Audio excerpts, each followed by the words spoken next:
Hi everybody, welcome to Colorado Inside Out. I'm your host Dominic Dezzutti. Thank you for joining us. Let's get a quick take on Edward Montour, who was on trial for the murder of a prison guard and accepted a life sentence to avoid the death penalty this week. Patricia Calhoun from Westward, how much of this do you think had to do with the victim's father's campaign against the death penalty for Montour? Ironically, I'm not sure it had that much to do with it, but certainly his speeches were very heartfelt. It makes it maybe a little easier for George Brockler to offer this deal. But the other problem that came up in this case is there's some question now about the death of Montour's daughter, which was what landed him in prison in the first place. And that's what David Lane had brought up, that there had been a change on the death thing, that maybe it wasn't a homicide at all. So if he's in jail for the wrong reason in the first place, that really threw everything off. So at this point, it was a lot easier for Brockler. He's in to accept this deal. He's in there forever. He's just not going to be put to death. David Kopel from DU Law School and the Independence Institute. What did you think of the situation this week? You got to give a lot of credit to David Lane. And even death penalty lawyers only get paid $80 an hour, which is not that much to keep a law firm running. And he did a great job. And besides, as Patty said, that Montour might be innocent for the crime for which he was in prison in the first place. On top of that, when he was in prison and getting raped and all that kind of stuff, he went to he explained that he was feeling psychotic and asked for medication to deal with that and didn't get it.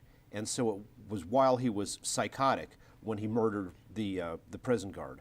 So there's a lot of good reasons in this case not to have the death penalty. Craig Silverman, attorney with Silverman and Olivas. It's great to see you back. Were you surprised by the developments? I'll tell you, as a trial lawyer, you try to win the case in opening statement. And darned if it didn't happen here. They gave opening statement both sides, and then the prosecution called that night and said, hey, can we work out a deal? Now, the deal was a plea to first-degree murder.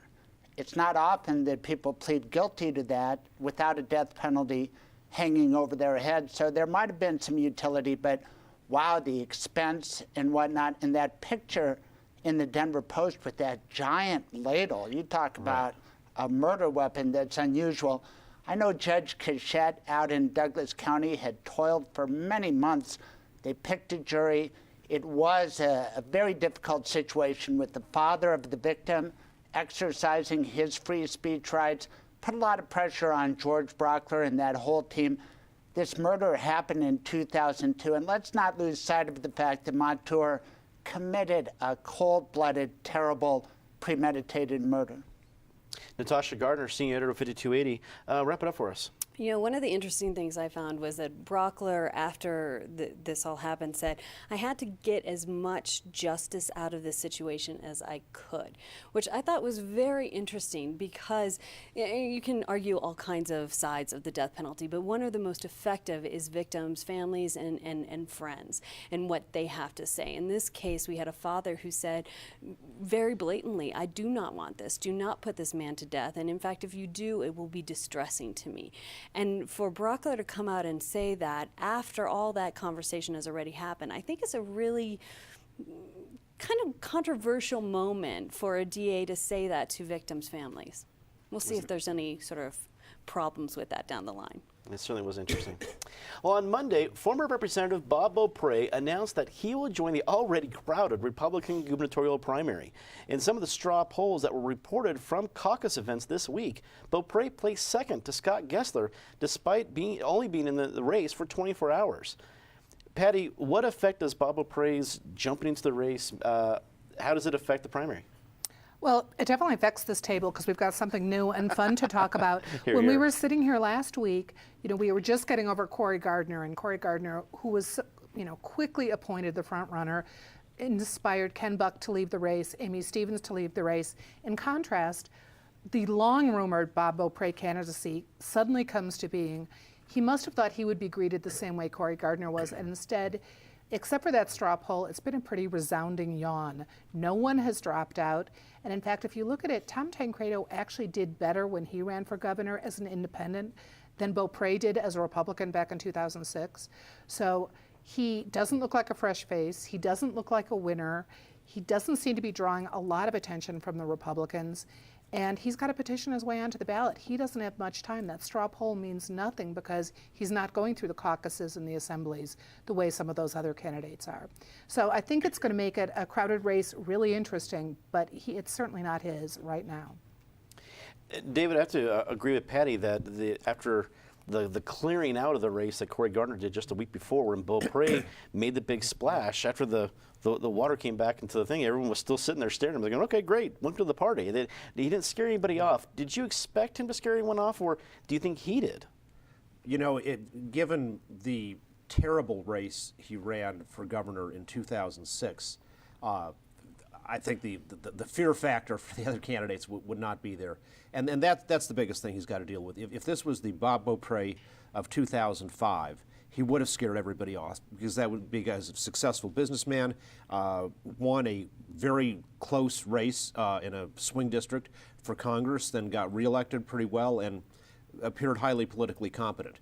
The 2006 race was the most incompetent race of any Republican gubernatorial nominee within the memory of anyone living, until Dan Mays really totally shattered that record. But Beauprez's challenge is going to be to convince the voters and donors, not only that he would be a good governor, because I think he would be, but that to convince primary voters that he's changed his management system or whatever went wrong in 2006 sufficiently so that he can be a strong candidate in the general election. Craig, there's just over 20 days left before the petitions are due. I mean, Beauprez not only has to announce, but he has to get out, and I think, what is it, about 1,500 signatures from every district. So he can't mess around. Do you think he can pull it off? I mean, an announcement's one thing, but do you think that we'll actually see his name on the primary ballot? Oh, yeah, I think he can pull it off. I think he will get on the ballot. It all comes down to numbers, and the biggest number that matters is money. Bob has quite a Rolodex, and he's stayed involved. He was a big part of the Romney campaign, and of course, Mitt Romney got beat bad by Barack Obama, but now things have changed. I think other numbers that really matter, the number 38, which is Obama's approval rating right now in the country, and it might even be less or something about that in Colorado. Whoever runs is going to try to tie Hickenlooper to Obama. Another number that matters is 66. John Hickenlooper supported Amendment 66, the school funding proposal, the raise your income tax proposal that went down to terrible defeat. So Bob is in a competitive race. I don't think it was the worst campaign. Let's remember what happened. The Corey Voorhees situation, I think Bob got bad rapped with the help of the Denver Post. Bill Ritter was the darling of the Denver Post. Bill Ritter, say what you want about him, is a great campaigner, and he lost, and the Denver Post piled on. Denver Post will pile on whoever the Republican nominee is because they're going to support a Hickenlooper. But Bob has the Rolodex. He's going to have the money, but it's not a cinch that he will be the primary candidate. But I'd say he's the front runner. I would imagine the only cinch is the fact that Beauprez will probably not record a political campaign ad with the back of a horse in the same shot. I got to believe if there's any lesson learned from 2006, Bill Ritter, Corey Voorhees aside, at the very least, that's my lasting memory of the 2006 campaign. Natasha, we heard from Gessler and Tancredo early in the primary campaign saying we don't want to debate because we don't want all the self-inflicted wounds from the Republicans. But after the petitions are due on March 31st, and the assembly is going to be in April, we may very likely have a very crowded primary ballot, up to 4, who knows, even 5 candidates. It's going to get bloody. Who has the most to lose in this? Well, I think they all do. Ultimately, when we're reaching a point in the campaign or the election season where we should be narrowing down on one person. Instead, what I find interesting about Beauprez's entrance into the race is that obviously there's enough people saying, wait, these candidates they aren't for us. We need another option. Is Bob the option? You know, he checks a lot of boxes. He does have all that money. He has a political experience. He has the dairy farm roots. All of those things sound good on paper. But I think with his lackluster entrance to the field, we've seen that still people are asking, well, isn't there somebody else? Isn't there somebody else that we can pick as our candidate here? And I don't think that when we get to the primary, or if we have a crowded primary ballot, that answer is going to come to light. I think we're still going to deal with the same problem of the GOP hasn't found somebody who really has an opportunity to be a strong candidate against Hickenlooper. They had that somebody, but he decided to run against Mark Udall instead, so there you go. 6 inmates that were serving time in Aurora were released early this week due to an ongoing dispute over space at the Adams County Jail. In 2012, Adams County set a cap on the number of municipal inmates the jail will hold due to budget and staffing cuts. David, this seemed like a pretty controversial decision for me because I realized that if you don't have space, you don't have space. But it was almost as if Aurora was saying, well, these 6 people should be in jail, but Adams County won't hold them for us, so we hope they don't hurt anybody. Is there something deeper here that I'm not getting? Yeah, bad decision making by the Aurora government. You want to put the people you arrest in a jail owned by somebody else. Well, it's like a hotel, you got to pay for it. And if Aurora's not willing to pay for the amount of jail space they want to use in the Adams County Jail, they don't get to use all that much space. Look at what Aurora is doing about the enormous amount of corporate welfare money they're trying to throw into this whole Gaylord thing. This is a government that doesn't apparently have enough money to do one of the minimal basic things of government, which is somebody ought to be in jail for the protection of society. They can't afford to do that, but they are figuring out ways to drop enormous amounts of money to give it to a big business. Craig, as you saw this announcement, did it surprise you that Aurora made this move?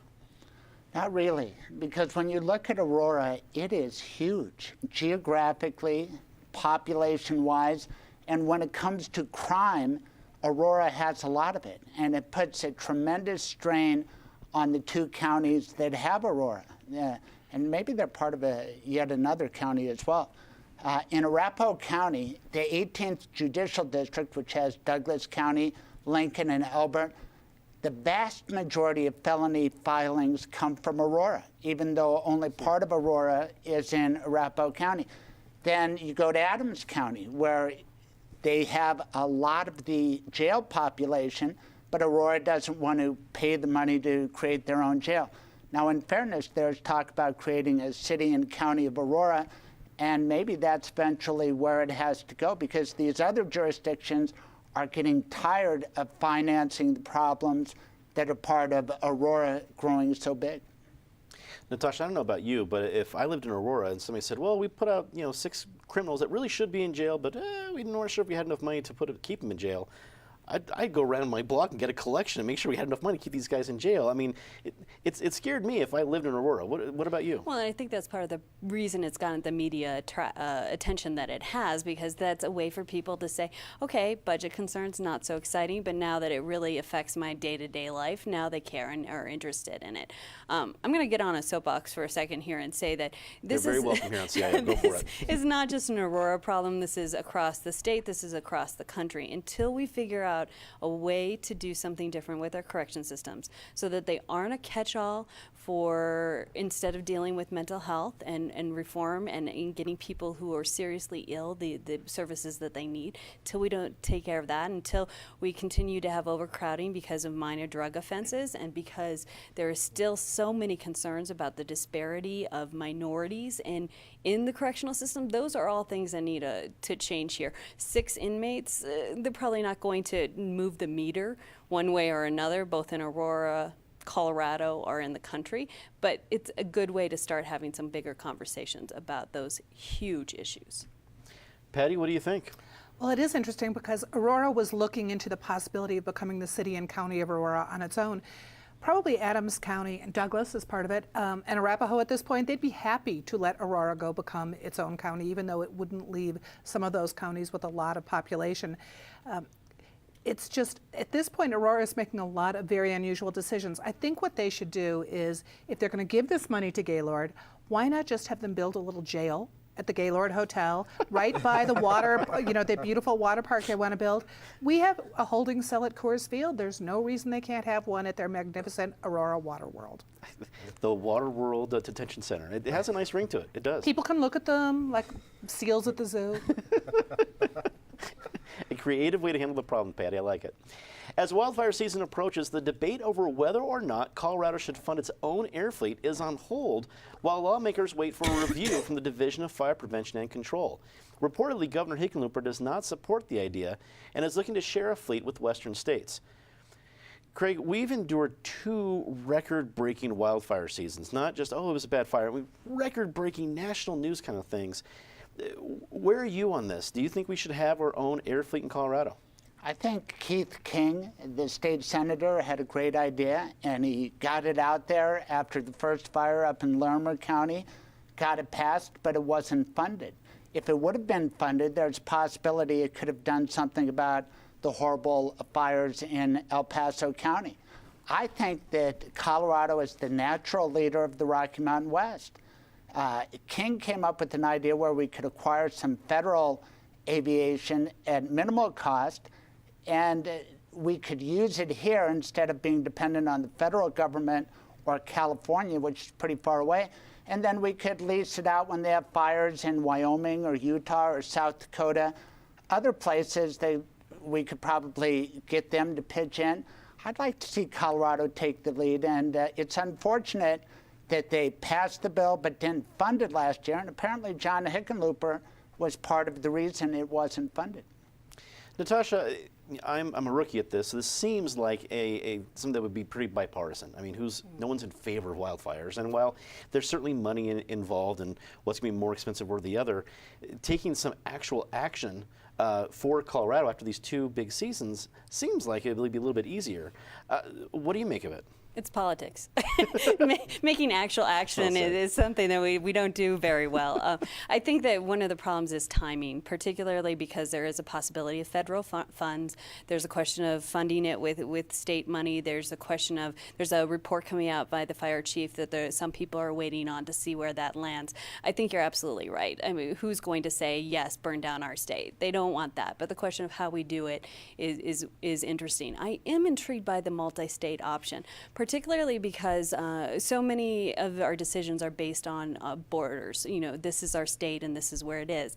But the West isn't geographically based on those borders as well. So finding ways to address that, hey, if we're having a fire season here, it's also affecting the states around us. And is there a collaborative effort that we could really put some major funding into and have a responsive system that appeals to people throughout this region? That's an intriguing concept to me. Patty, Governor Hickenlooper seemed to play his hand even before we know the results from the Division of Fire Prevention and Control.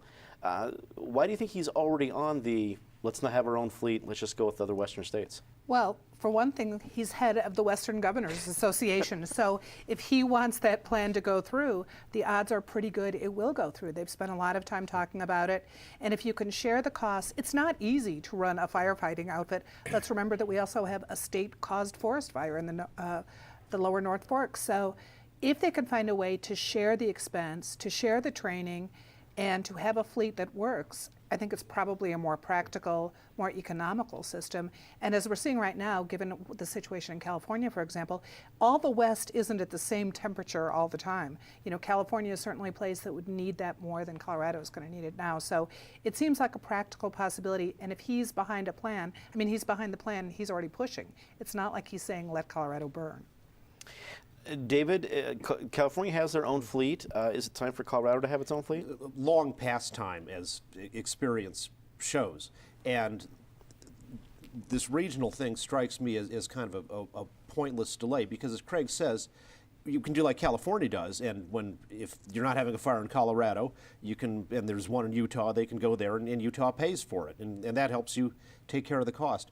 with the pine beetle devastation and all the dry wood that's creating, we're going to have high risk of fires for a long time. So we need to have a fleet that is in Colorado, ready to go on day one, and has the capacity to deal with more than one fire at a time. And the money is there in the state budget.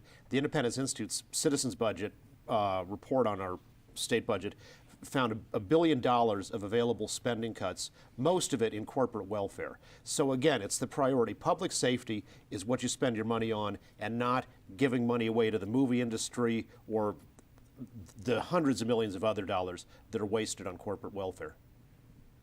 Stevie Marie Vigil was sentenced to 27 months in prison this week for buying a gun for Even Ebel that was eventually used to kill 2 people.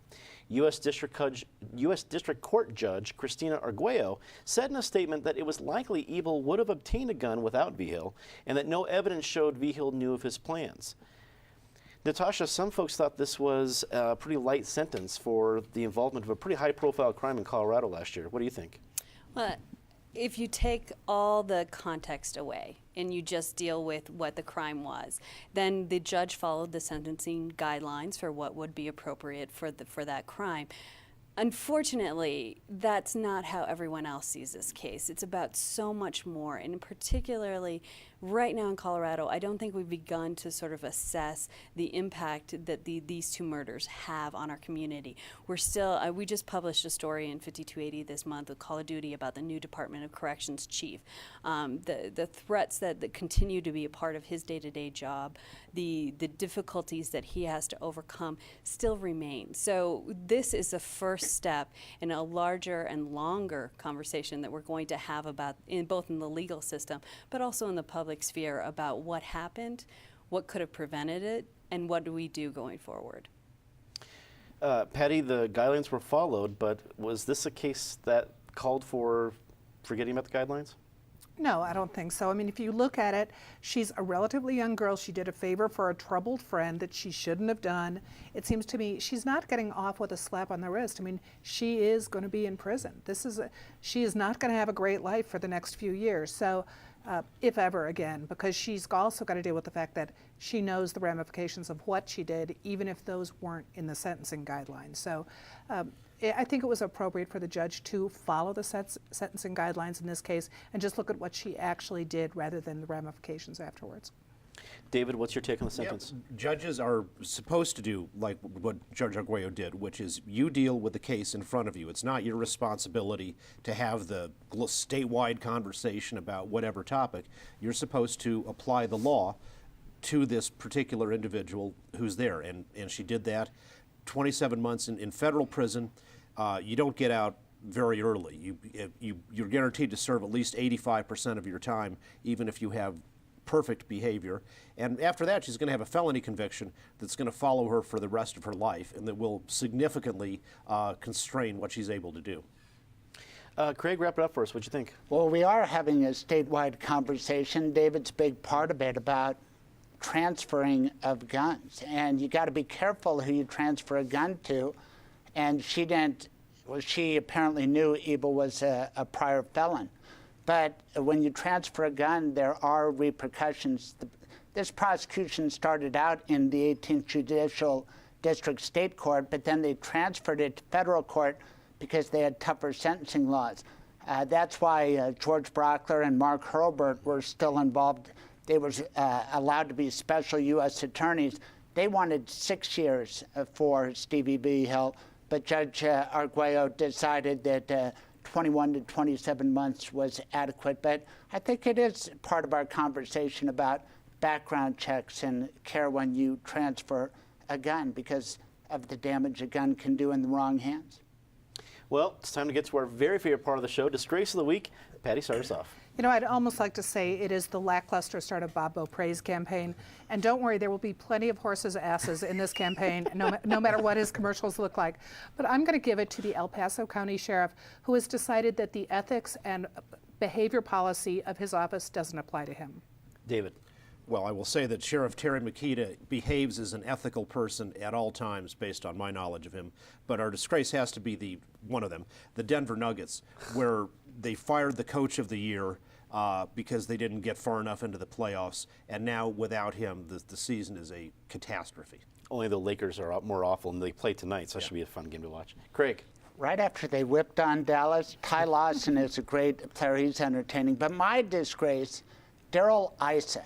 I'm really interested in what the IRS did. I'm concerned about it, but he distracts with his idiocy. He went on Fox News Sunday saying, everybody tune in, Lois Lerner's going to testify. Well, of course she didn't. And then he wouldn't allow Elijah Cummings to make a statement. Sure, it was going to be a partisan statement, but now we have this whole kerfuffle. He won't let the black man speak. Stupid on the part of Daryl Issa, and he's known for his stupid moves. Natasha. I will have to say the Denver Broncos letting go of Champ Bailey. I understand that they had to do it for performance reasons or whatever reasons that they have. However, I long for a time where being a team player meant something a little bit more when you came closer to retirement time. The hardest part of the show, say something nice about somebody. Patty?